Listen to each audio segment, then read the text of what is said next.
আসসালামু আলাইকুম। কবি প্রত্যয় হামিদের একটি কবিতা আমাদের ঘর। রাত জাগি পাহারা দিই সন্ত্রস্ত সময়, অন্ধকার চিরে একদিন এই ঘরে এসেছিল অঢেল আলো। বন্ধ জানালা বন্ধ দুয়ার খুলে উল্লাসে ঢুকেছিল কিছু সবুজ বাতাস। অতঃপর আমাদের শখের ঘরে জমেছে বহু অনাদর, অবহেলা, বেসুমার। জং ভীতি কোনায় কোনায় একদিন যৌবনে খুলেছিলাম বন্ধ কপাট। পাহারায় আছি আবার, দেখে রাখি এখনো একাই।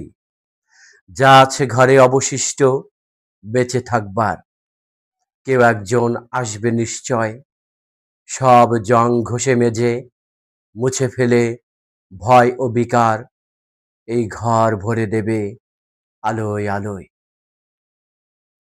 এই কবিতাটা দুটো অর্থে ধরা যেতে পারে। এক হচ্ছে দেশ, আর এক হচ্ছে জীবন। দেশেরটাই বেশি এখানে মানানসই, কারণ আমাদের এই দেশে একদিন আলো ছিল, তারপর অন্ধকার এসেছে।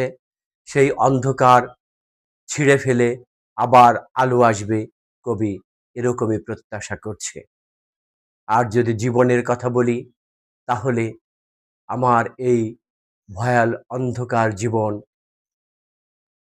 কেটে কুটে আলো আসবে, বা কেউ একজন আসবে, আলো দিয়ে যাবে বা আলো নিয়ে আসবে, এটাই বোঝানো হয়েছে এই কবিতায়।